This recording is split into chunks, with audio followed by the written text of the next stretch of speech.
Olá, o Salto para o Futuro já está no ar. Hoje, no terceiro programa da série Escola e Povos Indígenas no Brasil, nossas convidadas vão falar sobre a formação dos professores índios para a escola indígena. Para este debate, convidamos a professora da Escola Estadual Indígena, Edmilson de Lima Cavalcante, em Roraima, Irani Macuxi. A professora da Universidade Federal do Rio de Janeiro, Bruna Franqueto, e a assessora de projetos da Comissão Proíndio do Acre, Vera Olinda. Contamos ainda com a sua participação. No Amazonas, nossa equipe conheceu a Organização Geral dos Trabalhadores dos Professores Ticuna Bilíngues. No Acre, foi a vez de visitar o Centro de Formação dos Povos da Floresta. Confira. Jaminawa, Xauandawa, Axaninca, Caxinauá. Estes são alguns povos indígenas representados no Centro de Formação dos Povos da Floresta, em Rio Branco, no estado do Acre. Aqui funciona um curso de formação continuada de professores, coordenado pela Comissão Proíndio. Na verdade, é uma parceria que existe, né, entre os professores indígenas e os assessores não indígenas. Juntos, cada um contribui com seu conhecimento para construir. O professor, ao mesmo tempo que ele está se formando, ele está praticando, né? Está colocando em prática esse trabalho que é feito aqui no Centro de Formação. E também, logo desde o início, né, se a gente incentiva, né, a trabalhar, né, com a pesquisa. E pesquisa é o que não falta durante as aulas de história indígena. Escrever contando por que eu comecei a fazer essa pesquisa, qual foi a necessidade de que levou a gente a fazer essa pesquisa para trazer a língua materna do meu povo de volta. Foi um projeto de revitalização da nossa própria língua materna, porque nós fomos um dos povos que tivemos muito contato com o não índio, que são as pessoas brancas, né? E já estava quase em extinção a nossa língua materna. Na cidade de Benjamin Constant, no Amazonas, a Organização Geral dos Professores Ticuna Bilíngues promove a formação de educadores indígenas. As atividades são marcadas pela música e pelas artes visuais. Os ticunas têm uma sensibilidade, uma capacidade, né, muito grande, tanto em relação à música quanto em relação às artes visuais, né? O desenho, a pintura, a escultura. E isso é uma coisa importante para ser valorizada, para ser ampliada dentro da escola e na formação dos professores, já que é algo muito forte para eles, muito importante para eles. Desde o princípio que a gente usava muito essa arte também, como pintura facial, do genipapo, que nós usamos esse arte do pintura facial na festa da Moça Nova. Nós usamos muito isso para proteção da gente também, por isso que é muito importante essa arte também. E a arte ticuna também se faz presente na produção de todo o material didático durante o curso de formação. O Livro das Árvores é um exemplo. Esse livro é de grande importância porque aqui conta da história, dos conhecimentos dos ticuna e da nossa árvore que existe, que é a nossa riqueza aqui no Amazonas. A gente era acostumado usar o livro só que vem de São Paulo, né, aquele livro, só que a assessoria incentiva, gente, nós vamos ter um livro, nós vamos fazer um livro. O que o professor pode ter como ganho é que ele se torna um professor e ao mesmo tempo ele é cada vez mais, pelo menos a tendência na qual assim, nós estamos apostando, é de que também se torna um pesquisador e um construtor de conhecimento, de modo que no futuro nós venhamos a ter matemáticos ticunas, linguistas ticunas, né? A gente tinha uma visão de como o professor antigo dava aula, quando a gente foi para a sala de aula, foi imitando eles, né, como a gente foi alfabetizado. Então depois que aconteceu essa formação aqui, nós ficamos, eu me sinto que sou profissional de primeira a quarta série.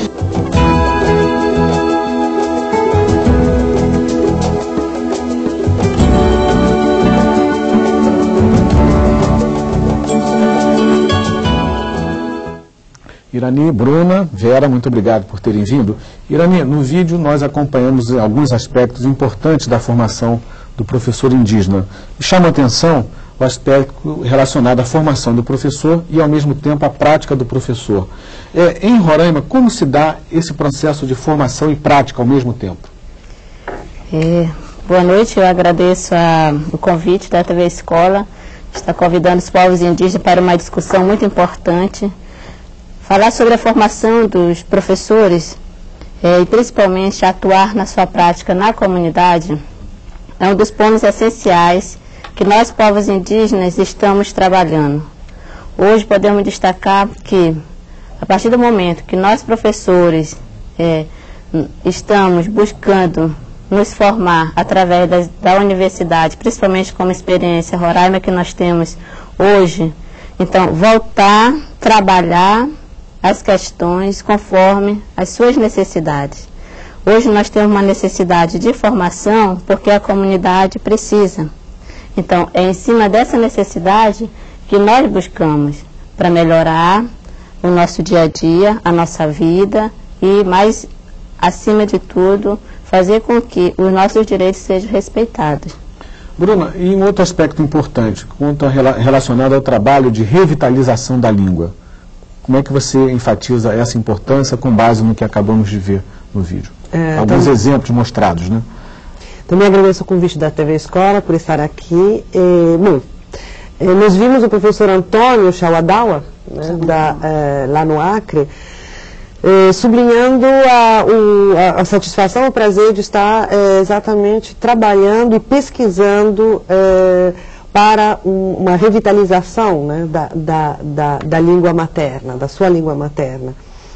Bom, isso é fundamental, eu acho que ele tocou num ponto crucial, quer dizer, cada vez mais nós precisamos lutar para garantir o espaço de pesquisa, de estudo das línguas indígenas, o espaço de uso das línguas indígenas na escola, e não só na escola. Não esqueçamos que no Brasil são faladas, no mínimo, 180 línguas indígenas ainda hoje. É uma diversidade linguística que implica numa diversidade cultural incrível. É uma das áreas no mundo de maior concentração de diversidade linguística, né? E a escola tem sempre sido um instrumento de destruição da cultura e das línguas. E quando nós estamos tentando remar contra a maré, ou seja, tentar fazer com que a escola, exatamente um lugar que sempre foi de aniquilamento, né, dessa diversidade, se torne um instrumento, né, um espaço e um tempo de respeito e preservação e reprodução dessa diversidade linguística. Então, um desafio fundamental da formação de professores indígenas e manter o equilíbrio entre a demanda dos próprios professores indígenas e das populações indígenas em geral de aumentar e aperfeiçoar seu conhecimento da língua nacional, né, da língua oficial, do português, de maneira que possam interagir de maneira cada vez mais eficiente na defesa de seus direitos com a sociedade não indígena. Mas, ao mesmo tempo, quer dizer, é fundamental manter o equilíbrio, então, entre a aquisição do português ou de outras línguas não indígenas com as línguas indígenas. Então, manter esse equilíbrio de maneira que nem a língua nacional, a língua oficial se torne,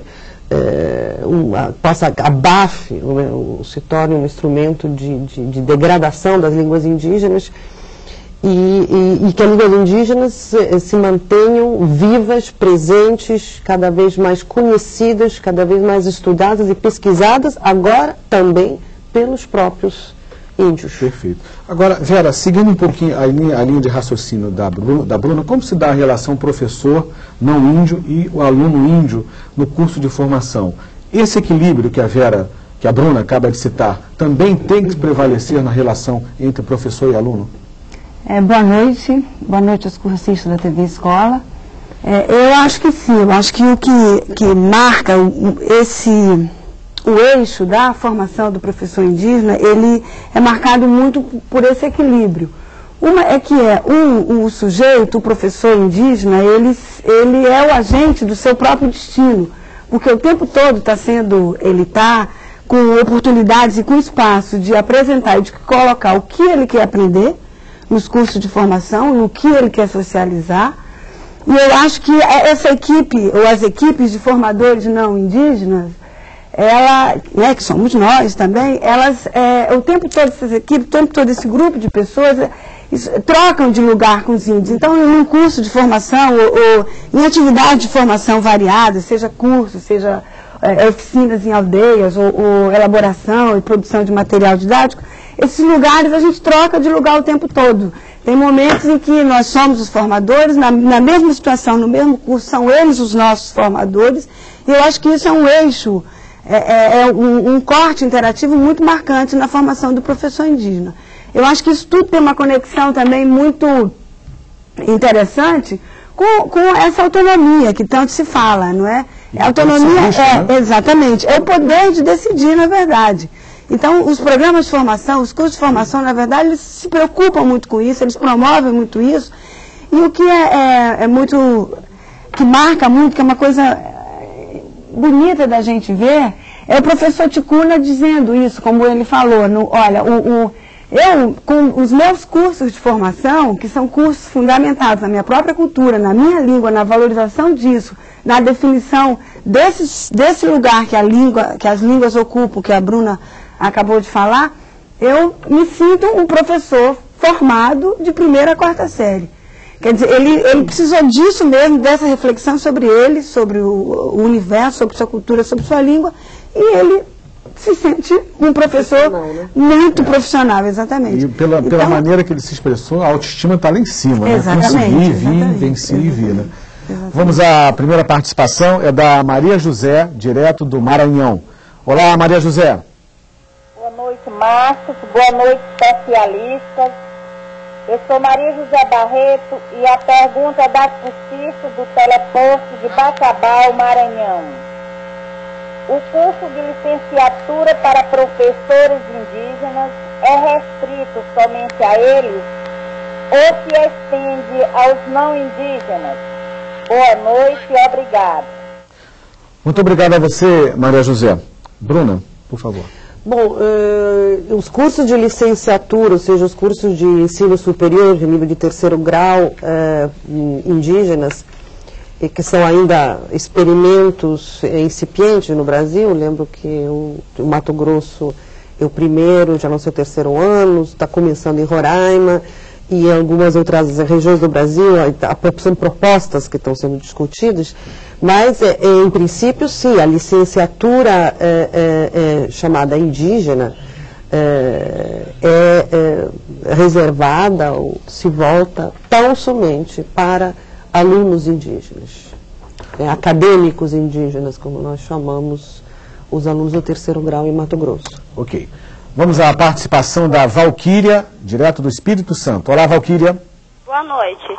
Aqui falando é a Valquíria, telecursista da Escola Araribóia, Pancas, Espírito Santo. A pergunta ao professor de Geografia, Carla. Com o atual período de integração social, promovido pela globalização, a tendência mundial seria a massificação da cultura. Isso pode atuar como um obstáculo para a preservação da cultura indígena? Boa noite, obrigada. Muito obrigado a você, Valquíria. Irani, você sente que o atual momento, né, dessa transformação da sociedade mais veloz, mais consumista, de que forma isso afeta ou pode afetar a cultura indígena? Eu penso que a partir do momento que nós, povos indígenas, eu posso refletir o seguinte, que nós temos um processo histórico muito grande no Brasil de massacres, de violências. E nós conseguimos, nós povos indígenas que resistimos a tudo isso, nós não nos deixamos levar por uma globalização ou por um desenvolvimento que se diz dos civilizados. Eu parto do princípio que a globalização, principalmente para nós povos indígenas, ela não interfere em nossas comunidades, nas nossas regiões.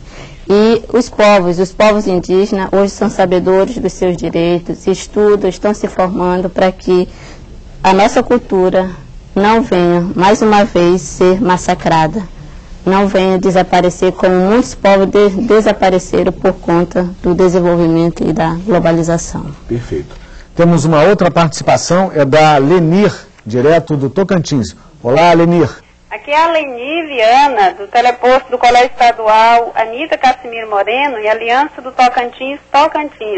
Muito se discute sobre a implantação da proposta curricular específica para os povos indígenas. No Brasil, temos leis que garantem essa implantação? Obrigada. Muito obrigado a você, Leni. Volte outras vezes aqui ao Salto para o Futuro. Vera. Olha, a legislação brasileira... Bom, Leni, é bom fazer um históricozinho rápido, porque a legislação brasileira ela avançou muito nos direitos dos povos indígenas a uma educação intercultural, específica e diferenciada. E a resolução número 3 do Conselho Nacional de Educação, ela é muito clara quando ela diz, sim, que os povos indígenas têm direito a... Não é esse texto exato, mas é esse o espírito da coisa. Os povos indígenas têm direito à educação, a essa educação escolar, específica e diferenciada, com administração, gestão escolar pública muito própria, com definição de currículos muito próprios. Os conselhos estaduais de educação, eles têm também prazo já e estão se preparando para o reconhecimento dessa categoria professor indígena. Os professores indígenas e a comunidade escolar indígena, eles são os responsáveis por essa definição dos projetos políticos pedagógicos das escolas e, portanto, tanto a Resolução 3 do Conselho Nacional de Educação como o Plano Nacional de Educação e outra parte da legislação brasileira que não me ocorre nesse momento, elas são muito claras na proteção desse direito para as escolas. Quer dizer, está tudo legalmente constituído. Mônica, você tem perguntas? Tem pergunta da Ciseni de Goiás. Ela quer saber o que caracteriza um programa de formação de professores indígenas e quais são as suas especificidades. Bruna, nesse tocante, né, a característica do programa de formação de professor indígena, eu acho que a Irani também pode dar uma palavra a respeito disso. Como você vê essa formação do professor, Irani? Olha, em relação, por que a necessidade de nós professores indígenas nos formar? Primeiro nós buscamos, você vê que no processo histórico que aconteceu, da década de 70, até dos processos, como a escola chegou na comunidade indígena. Na verdade nós não pedimos a escola, mas ela chegou, certo? Muitas coisas nós não pedimos, mas está chegando.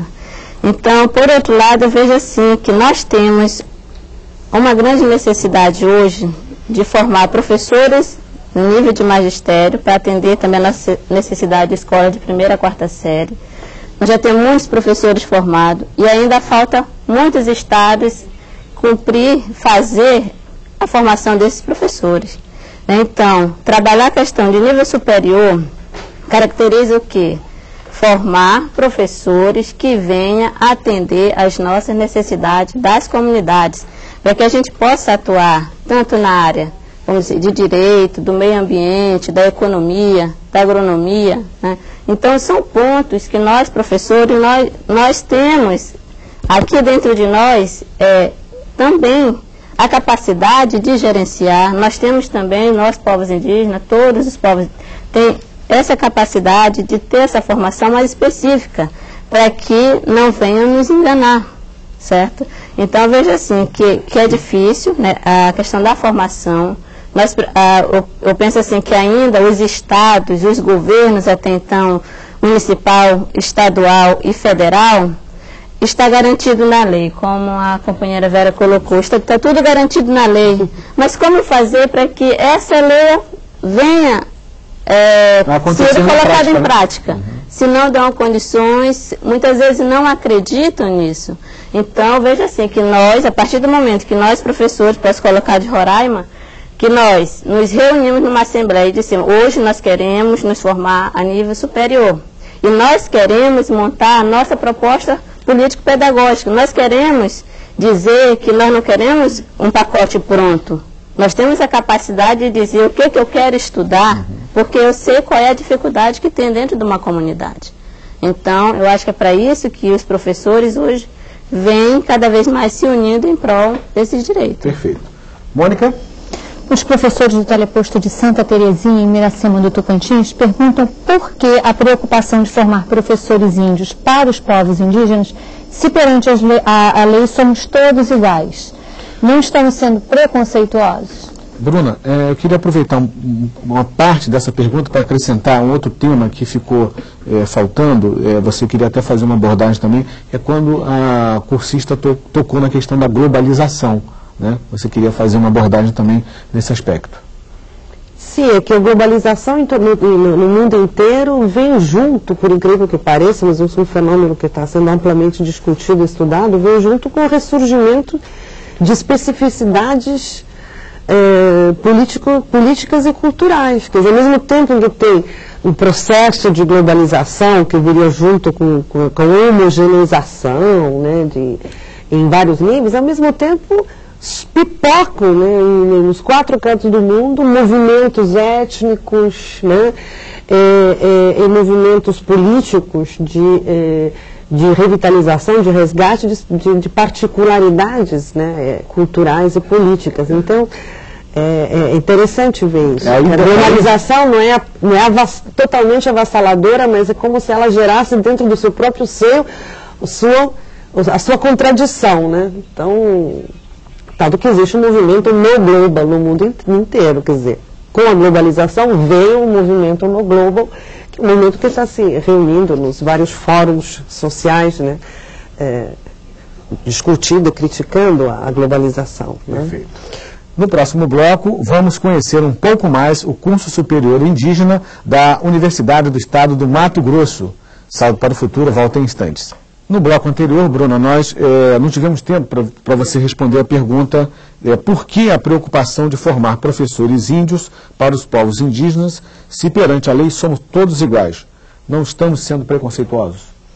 Bom, perante a lei somos todos iguais, mas como eu disse justamente a nossa companheira aqui, muitas coisas que estão na lei não acontecem na prática, então sabemos que a questão de igualdade e desigualdade na prática é gritante, como é no caso dos direitos dos povos indígenas. São direitos muito bem estabelecidos na lei, né, mas respeitados em todos os cantos, em todos os momentos.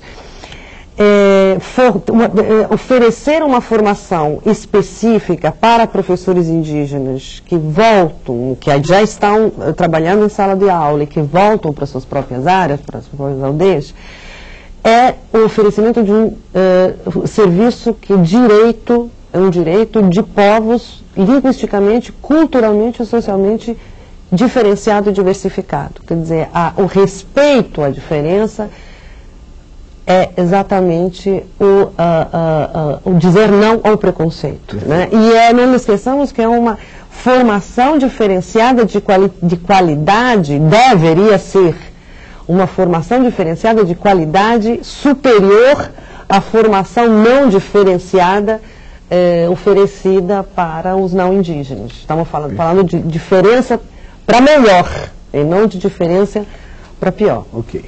Na Universidade do Estado do Mato Grosso, 200 professores que atuam nas escolas indígenas cursam o ensino superior. São representantes de 36 etnias. E nos meses de janeiro e julho, eles se encontram na universidade durante as etapas intensivas do curso. Agora, acabaram de completar a 7ª etapa. E nossa equipe esteve lá para conferir. Começa o dia no município de Barra do Bugres, em Mato Grosso, e os 200 professores indígenas se preparam para deixar o alojamento na Escola Agrícola Municipal. Depois do café da manhã, eles percorrem um trajeto de 10 minutos até chegar à Unemate, a Universidade do Estado de Mato Grosso. Aqui, eles participam da 7ª etapa presencial do curso de 3º grau indígena. Todo o programa foi estruturado de forma em etapas intensivas e etapas intermediárias, onde nós chamamos de formação em serviço, para que a gente não possa retirar o professor indígena completamente da aldeia e, ao mesmo tempo, que ele tenha um compromisso com a comunidade dele. Na verdade, nós temos, dentro do projeto 3º Grau Indígena, nós temos 3 licenciaturas, que são licenciaturas em Línguas, Artes e Literatura, licenciatura em Ciências Matemáticas da Natureza e licenciatura em Ciências Sociais. Nesta sala de aula, os professores trabalham a numeração. Nessa 7ª etapa, nós estamos trabalhando a prática do ensino de matemática. Nas aulas de Química, os professores desenvolvem atividades dentro e fora do laboratório. Nós trabalhamos muito com eles a ideia de que a Química está presente no nosso cotidiano, né?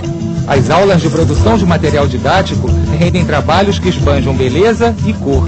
Com esse projeto do 3º grau, a gente está estudando, né, para a gente adquirir nossos próprios materiais didáticos, para a gente trabalhar na escola com os alunos. Esse material, no caso que a gente produziu nesse curso, ele está muito voltado para uma valorização dos conhecimentos indígenas. Então ele fala de roça, de marcadores de tempo, como os pássaros, como as nuvens, as borboletas, as libélulas, né? Como que a natureza, com suas constelações, que são outras, né? O que esses sinais representam da sabedoria dos povos indígenas. Durante as aulas de língua indígena, os professores apresentam alguns trabalhos de pesquisa. Nós estamos tentando buscar a conhecer a gramática da própria nossa língua mesmo, né? Comparando com a gramática normativa da língua portuguesa. A tentativa que está se fazendo é fazer com que a escola não seja um instrumento de destruição das línguas indígenas e das culturas, evidentemente, desses povos. Outra disciplina que os professores precisam cumprir é metodologia da pesquisa. Considerando que esse é um curso de 3º grau, um curso universitário, a gente tem como padrão na Unemate que todo curso termine com o aluno entregando um trabalho de conclusão de curso. E o trabalho de conclusão de curso tem as suas normas. Uma delas é que seja uma investigação. O aluno tem que demonstrar capacidade de fazer uma investigação científica e escrever sobre determinado assunto. Essa aula foi o reforço para o que nós estamos construindo na nossa escola. Já fizemos um mini projeto de reflorestamento de uma área do manguezal, as crianças todas juntas, os pais participando, levamos 15 dias para fazer essa pesquisa e reflorestamos uma parte, mais ou menos de 1 hectare, foi só o início e está gerando, como é que se diz, procura. Ao final do dia, os professores retornam para o alojamento. E depois do jantar, eles participam da aula de computação, assistem a uma sessão de vídeo e ainda sobra fôlego para uma partidinha de futebol. Quando eu venho de lá da aldeia para cá, para Mato Grosso, eu trago todos uma história do meu povo. Quando eu passo os 6 meses lá, é 6 meses pesquisando, 6 meses catalogando toda uma pesquisa, 6 meses juntando trabalhos da escola. E quando eu volto para a aldeia, eu procuro captar todas as ideias possíveis. Tudo que eu puder captar aqui de exemplos, de formas pedagógicas, de trabalho, tudo que eu puder captar eu levo para a minha aldeia.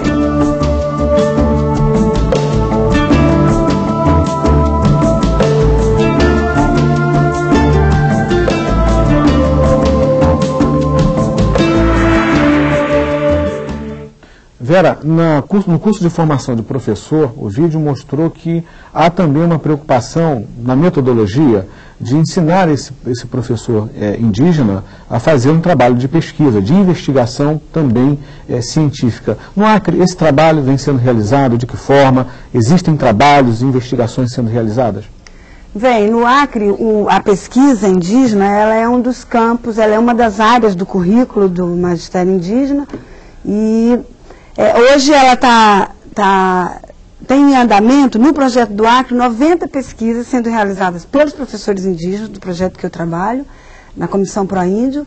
E, na verdade, de novo, essa relação, esse poder de decisão desses docentes, que é muito interessante, que é muito presente nos projetos de formação. Então, essas 90 pesquisas que estão em andamento no projeto, esses professores, eles definem tema, subtema, eles definem metodologias, eles lidam, eles tratam mesmo a investigação deles, inclusive formas de divulgar, de difundir. E isso tem resultados, produtos muito interessantes, principalmente livros em línguas indígenas e outros bilíngues, que são os cantos Kaxinawá, com o grupo Kaxinawá, são livros de cantos que também eles ficaram prontos. Esse livro de canto é um produto da pesquisa de um grupo de professores Kaxinawá. A história da tecelagem Kaxinawá também, que é uma pesquisa muito interessante, ela também foi organizada em livro, ela tem esse produto. Os mitos também, é uma pesquisa linguística e histórica, né, com essa linguística e história dialogando, coordenado por um professor Kaxinawá, que hoje faz a licenciatura indígena na Unemate. E aí eu acho que é bom frisar também que, de novo, na produção de material didático, de materiais didáticos que o vídeo mostrou, quer dizer, a gente observa que a seleção desses conteúdos dos materiais e essas metodologias, elas são exclusivamente de responsabilidade dos professores indígenas. Isso também é muito pouco comum no circuito universal. E a outra contribuição importante também que a gente destaca é no que ela apontou, a investigação científica. Quer dizer, são esses conhecimentos que estão produzindo resultados, que estão se organizando em produtos de pesquisas assim variadas. Então, é o conhecimento indígena, organizado, sistematizado, divulgado, contribuindo com a ciência universal.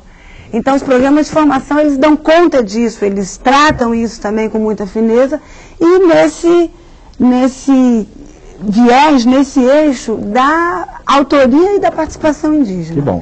Vamos ouvir agora a participação da Priscila, do Rio de Janeiro. Boa noite, meu nome é Priscila, eu sou do Rio de Janeiro, e eu gostaria de saber em que a língua portuguesa influi para a cultura indígena, se não ocorre muitas coisas, muitas confusões até na cabeça deles, porque quando os portugueses vieram ao Brasil, eles invadiram o espaço cultural dos índios. Se isso não influi, se a língua não influi para a cultura deles. Obrigada e um abraço para todos. Ok, Priscila, muito obrigado a você. Volte sempre.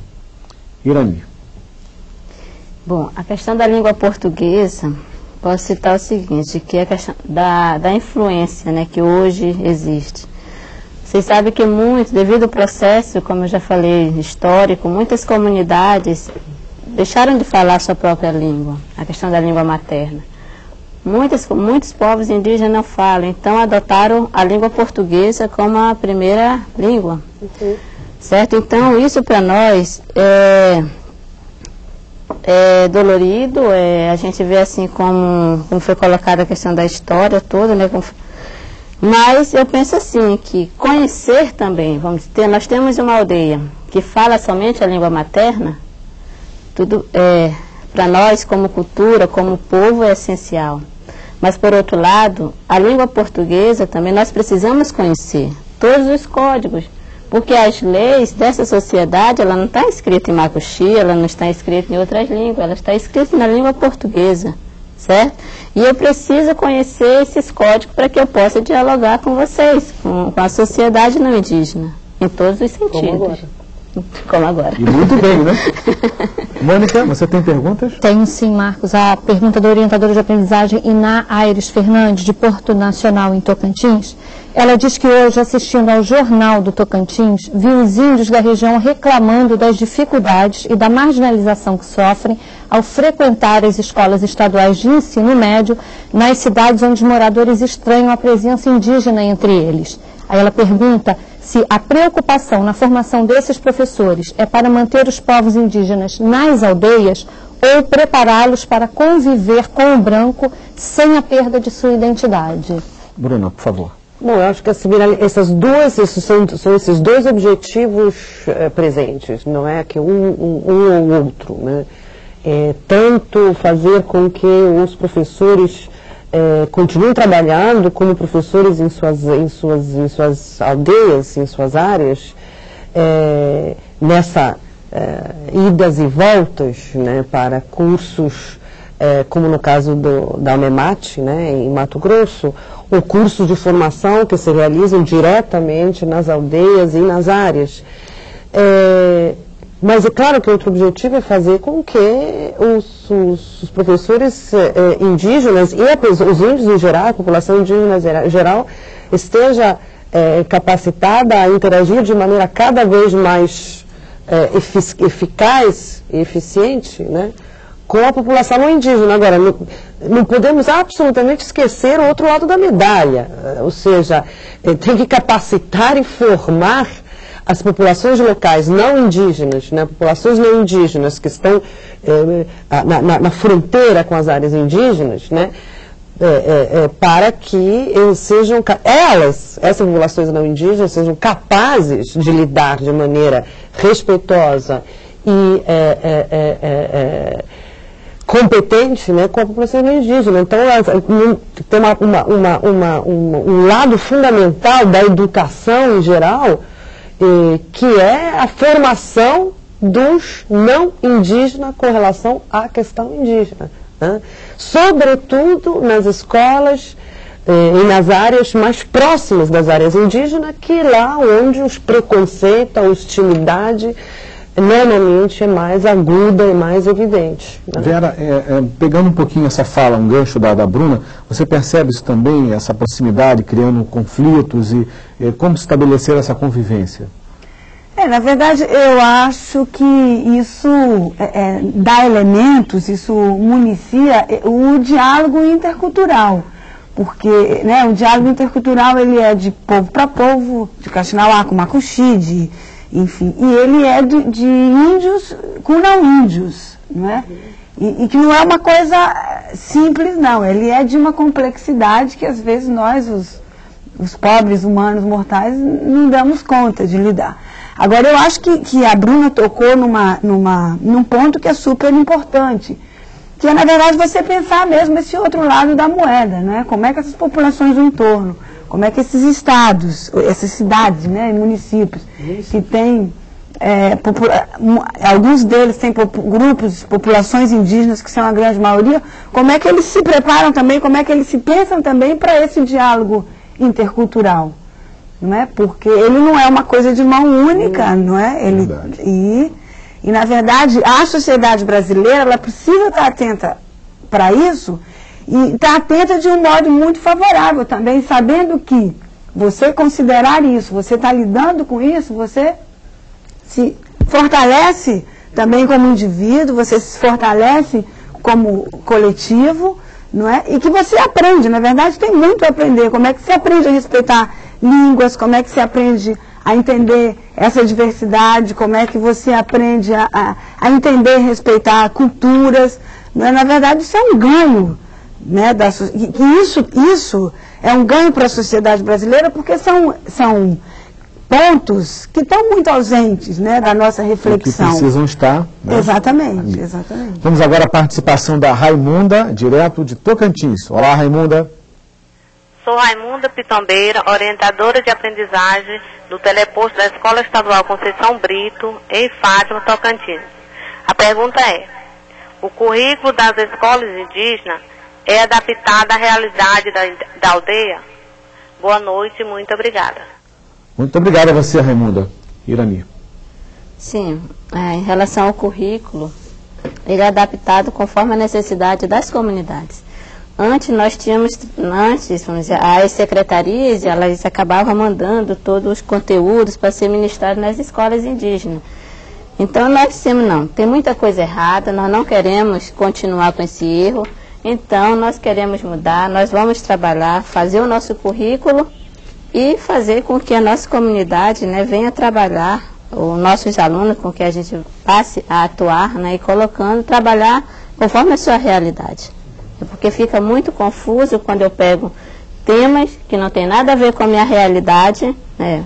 Posso colocar, hoje eu chego no Rio de Janeiro, para onde que eu vou? Né? É completamente complexo para mim.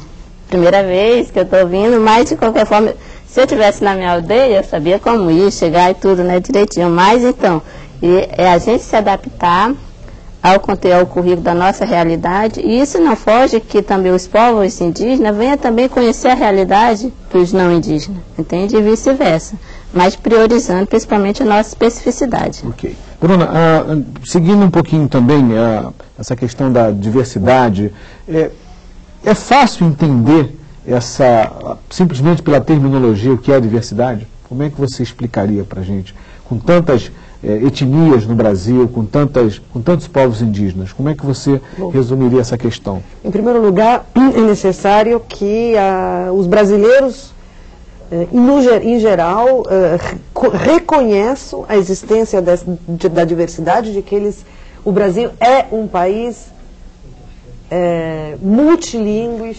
pluricultural, e aqui não estou falando simplesmente de línguas e culturas indígenas, né? Tem línguas e culturas de vários povos que imigraram, né, para o Brasil. Então, primeiro, o reconhecimento dessa diversidade, em segundo lugar, o conhecimento dessa diversidade. Essa diversidade precisa ser conhecida, não apenas declarada, mas também conhecida. E a diversidade é um desafio, né? Nós vimos isso, eu vivo isso como professora do terceiro grau, né, de Mato Grosso, numa experimentação, que na verdade é uma experimentação quase do dia a dia, quase diária, né? De como que nós podemos lidar e trabalhar com a diversidade. São 37 etnias, né? 200 alunos com 37 etnias, quase 30 línguas representadas por esses 200 alunos.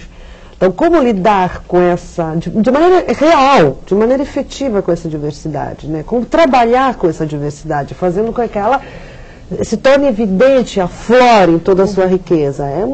Algo que nós estamos experimentando, quer dizer, porque é sempre um problema de ir além da retórica, dos discursos retóricos, né? Da diversidade, da diferença, né? Vamos praticar de fato, interculturalidade, né? Vamos praticar de fato. O que significa trabalhar com interculturalidade? Num curso de formação, na sala de aula, na escola da aldeia, né? Muitas vezes os discursos retóricos assim, a nível de ministério, de secretaria de educação, se tornam vazios quando se chega não numa realidade, num local, e vê que os discursos, a retórica não serve para nada, ou que precisa começar do zero. Quer dizer, trabalhar de fato na escola com a diversidade. Ok. Mônica? Os cursistas da TV Escola de Anápolis, em Goiás, dizem que uma das lutas dos índios é para que os professores das escolas indígenas sejam índios ali do próprio povoado indígena, para que possam valorizar sua cultura e suas diferenças. Eles querem saber como está a formação de professores hoje, sendo que ainda é muito difícil o índio ter acesso à faculdade. E eles dizem que a faculdade ainda não está adaptada para tal.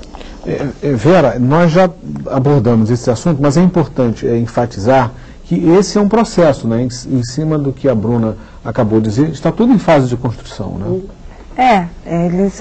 Essa formação, ela na verdade, ela está sendo toda muito construída. Eu acho que longe também de uma coisa acabada, né? Eu acho também que nem se deseja isso, porque sem não é essa a ideia de processo assim contínuo e vazio, não. É processo, é construção, mas ele tem alma, porque, né, na verdade, são atualizações, são demandas novas que pipocam a cada hora, a cada tempo, e que os currículos, os cursos de formação, eles precisam estar incorporando, não é?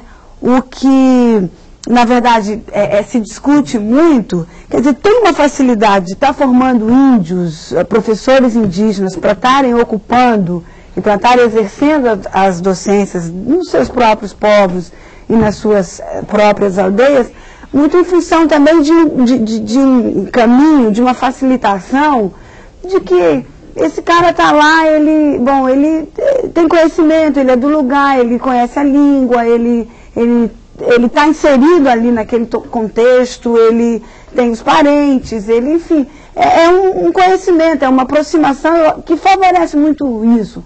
É muito difícil você pensar, aí de novo, os exemplos que me são mais próximos, um professor, a Xaninca para dar aula no povo Kaxinawá, ou no povo Macuxi. Quer dizer, você cria distanciamentos que, na minha opinião, são muito parecidos com esse distanciamento da nossa escola não indígena, que é o que tanto os educadores reclamam. Quer dizer, você levar um professor pronto do Rio de Janeiro para trabalhar no interior do Acre, ou para trabalhar mais próximo, aqui em Goiás, em Anápolis, por exemplo. Então, eu acho que são paralelos, assim, muito parecidos e muito próximos e que preceituam a formação e a pedagogia universal. Ok, Vera. Hora de fazer uma pausa e depois do intervalo, nossas convidadas fazem as suas considerações finais sobre o encontro de hoje. Você está acompanhando o terceiro programa da série Escola e Povos Indígenas no Brasil. E a partir de agora, nossas convidadas destacam os principais pontos do debate de hoje. Vera, suas considerações finais.